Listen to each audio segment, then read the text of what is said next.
Oleh sebab itu, mari kita perhatikan baik-baik perjalanan iman kita. Jangan sampai kita hanya orang yang dikategorikan lain di mulut, lain di hati. Lain yang diucapkan, lain yang dibuat.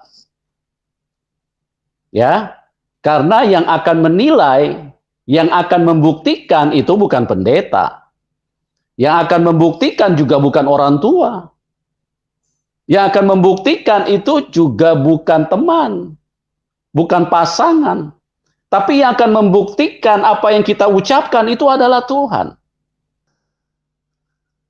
Ya. Aku datang bukan membawa damai, tapi aku datang membawa pedang. Tujuannya untuk apa? Untuk memisahkan kehidupan daging dengan kehidupan roh. Kehidupan dalam dosa dengan kebenaran. Itu harus dipisahkan. Makanya di dalam satu rumah tidak semua orang diselamatkan. Di dalam satu rumah tidak semua orang mau percaya Tuhan. Di dalam satu rumah tidak semua orang memilih hidup secara bersamaan. Kita lihat contohnya dari Abraham. Abraham kan punya anak tuh dua, ya, satu Ishak, satu Ismail. Ismail hidup secara daging. Tabiat daging itu jahat. Sementara Ishak hidup secara roh. Kan berbeda. Makanya Tuhan datang hadir di dalam hidup Abraham untuk memisahkan antara Ismail dan Ishak. Makanya di dalam satu keluarga, kalau ada yang bertobat terima Tuhan Yesus, makanya ini terjadi pemisahan. Yang tidak mau bertobat, tidak mau terima Tuhan, mereka ini akan jadi Ismail untuk menyerang si Ishak. Mereka akan terus menimbulkan gara-gara. Mereka akan terus menganiaya si Ishak ini. Karena apa? Karena Tuhan Yesus datang membawa pemisahan. Supaya apa? Supaya yang benar dipisahkan daripada yang jahat. Ini harus menjadi jelas buat kita. Ya. Oke, kita lanjut dulu di dalam ayat 38.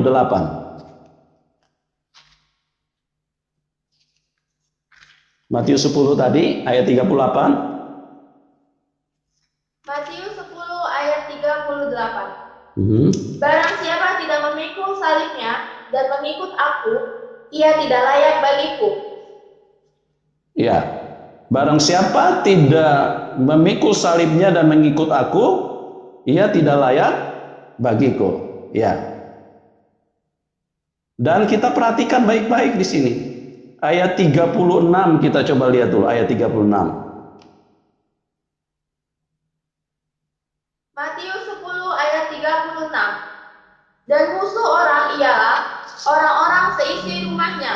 Nah, musuh orang ialah orang-orang seisi rumahnya. Banyak orang Kristen tidak siap akan hal ini. Bahkan ayat ini seringkali menjadi dasar untuk orang-orang yang hidup di dalam kesalahan untuk membuat orang yang hidup di dalam roh menjadi terganggu. Ya, ada satu keluarga, mama sama anak bisa benturan. Karena apa? Karena mamanya memilih hidup secara roh, memilih hidup secara kebenaran, anaknya memilih hidup seperti Ismail, memilih hidup secara daging. Dan ini terjadi keributan.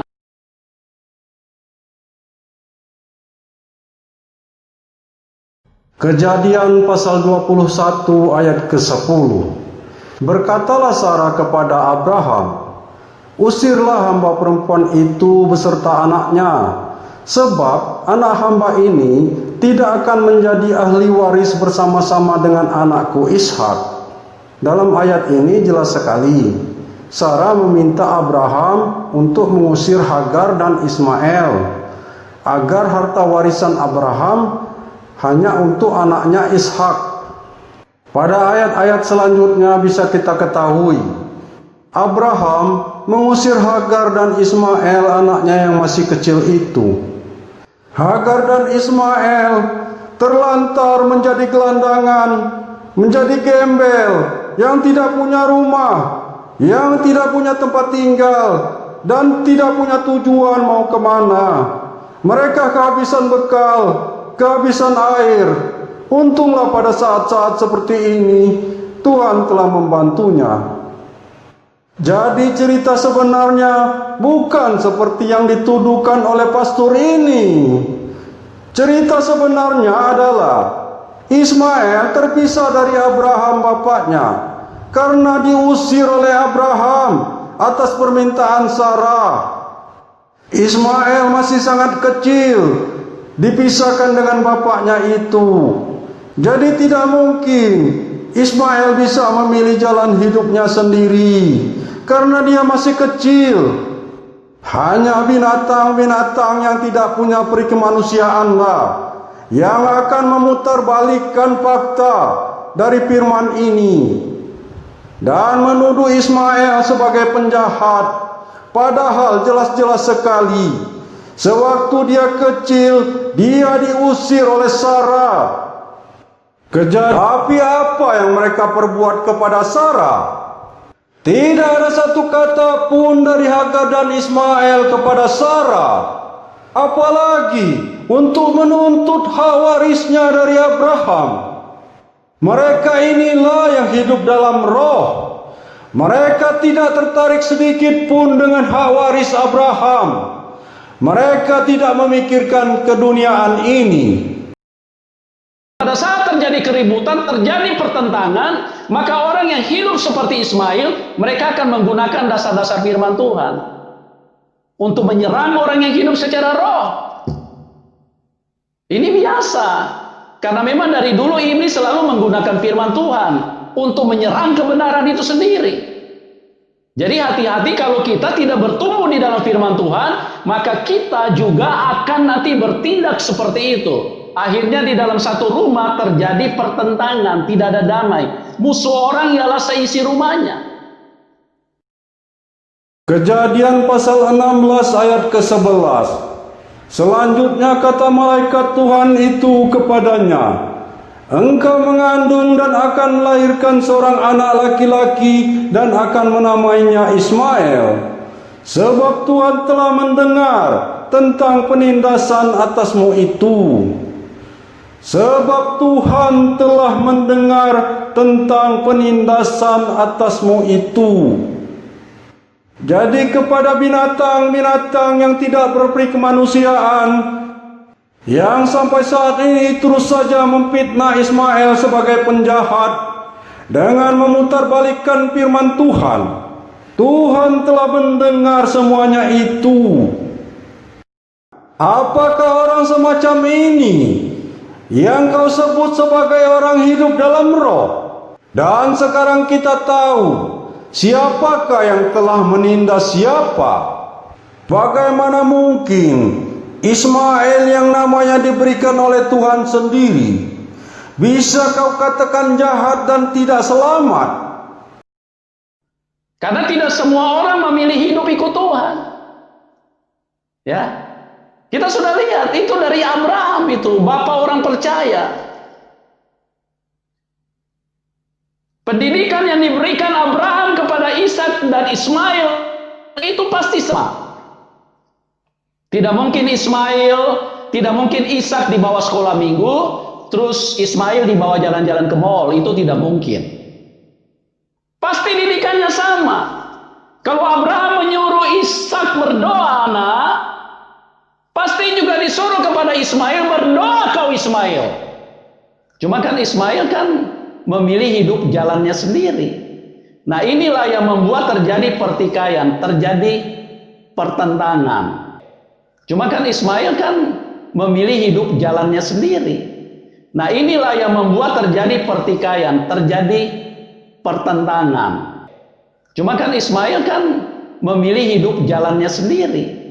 Nah inilah yang membuat terjadi pertikaian, terjadi pertentangan. Cuma kan Ismail kan memilih hidup jalannya sendiri. Nah inilah yang membuat terjadi pertikaian, terjadi pertentangan. Cuma kan Ismail kan memilih hidup jalannya sendiri. Nah inilah yang membuat terjadi pertikaian, terjadi pertentangan.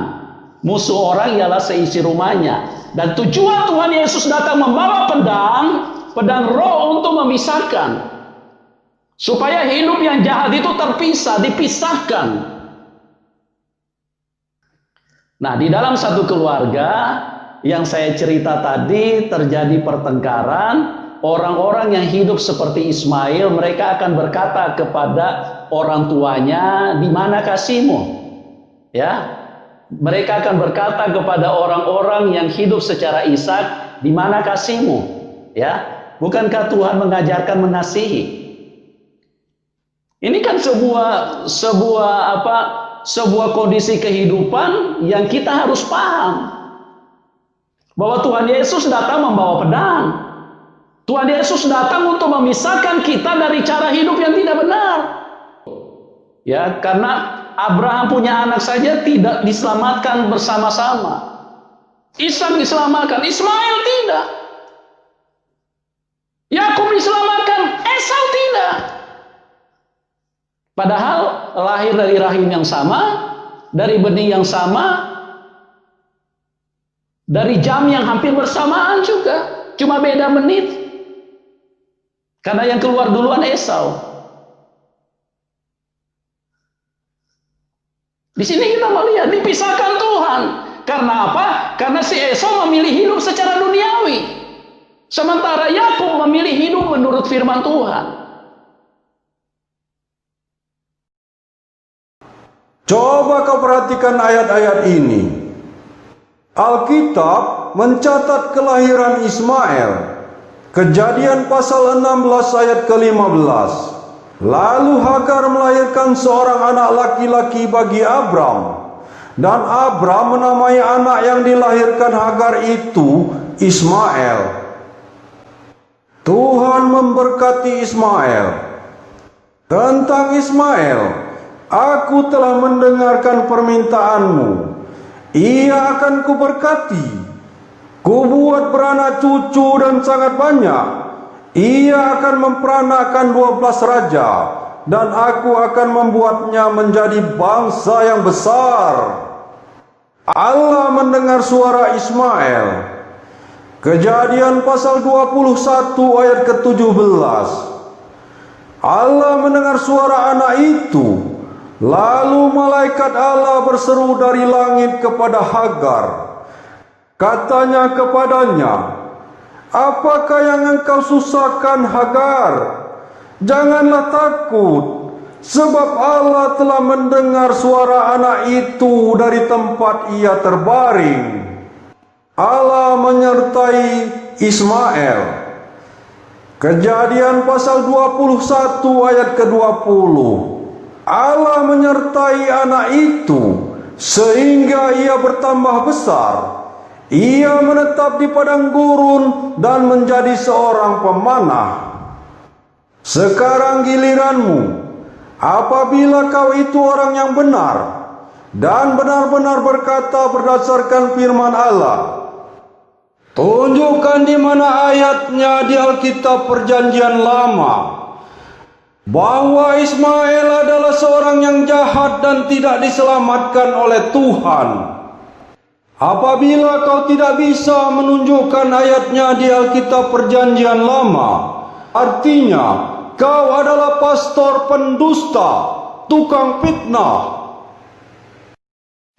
Ingat, tunjukkan ayat tentang Ismail melakukan kejahatan, bukan ayat tentang sebutan Ismail sebagai keledai liar, anak budak, yang sama sekali tidak mengartikan dia adalah orang yang jahat.